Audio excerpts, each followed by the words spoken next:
Hello, I'm Sean Richards of Not a Yes Man's Economics. What I'd like to talk to you about today is the impact of house prices and in particular house price inflation. This is a big deal in economics. Why? Well, there's various strands to this. If we were discussing this from the point of view of central banks, say the US Federal Reserve, they love higher house prices. Why? Because they present that and say that their wealth effects, people are better off, and that this feeds into GDP and economic output. Now, some of that is true. Some people do benefit. But you see, I look at the other side of the coin, which is whilst if you have a house and the price goes higher, there's a gain, although you don't really get it until you actually sell or maybe remortgage. But this misses out people that want to buy because for them, prices are rising. How can they afford it? This is a particular issue in my home country, the UK, where since the Bank of England moved to push house prices higher in 2012, so nearly 7 years ago now, we've had wages struggling and we've had house prices rising. So things have moved away in terms of affordability. That's been a problem. So it's a question, if you like, a little bit between theory and practice again. Moving back to how central banks like this, if we look at the German Bundesbank, I noticed this morning it releasing a report saying wealth, household wealth in particular, has risen in Germany in the last few years. So of course it has, because they've got house prices up. And this thing is very circular. But then, of course, people are worse off, as I was just trying to point out. One of the reasons why this is on my mind is because at the moment we've been seeing that happening in the reverse direction to some extent. And I think this is good. Let me explain why. We've seen wage growth in general improve. In the United States there is some. Numbers yesterday in the UK show that wage growth itself is now 3.5%.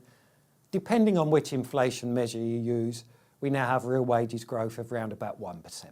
So an actual gain. However, this morning, if we move forwards in the UK, we got numbers, the official statistics, saying that house price growth in total is now only 0.6%.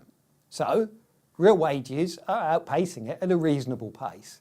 Now, I think that's really good news, because otherwise we face a future where people will grow up, and you might call it millennials, and then the generation that follows them will never be able to afford to buy anything.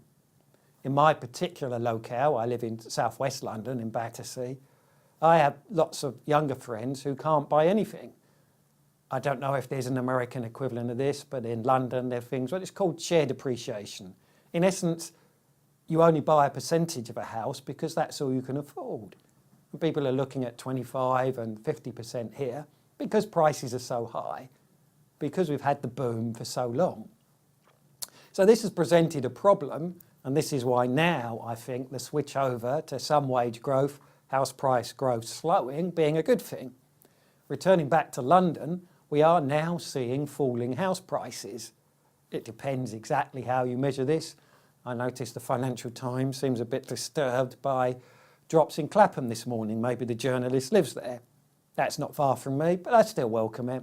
Generally, small falls of about 2% a year. But if we could manage this for a little while, this would be a good thing. Now, this completely contrasts to the official view and what we're so often told.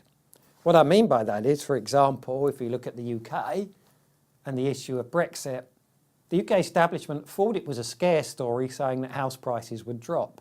I think the particular number they picked was 18%. I don't think they bargained for the fact that a lot of people would welcome that. So there's an issue here, because prices have, particularly in London, got too high. As ever, this is a complex picture, and I'm sure in the wide scope of the US, some places how prices will be rising by more than others, and so on, like we see here. But we just can't have a situation where house prices rise forever. Central banks say it's great, then suddenly we look round at the economy and wonder why it's not quite as good as we thought. And the reason is, as well as hopefully people making gains, people also need to be able to afford to buy. So let me finish off by wishing you a happy Easter. Thank you.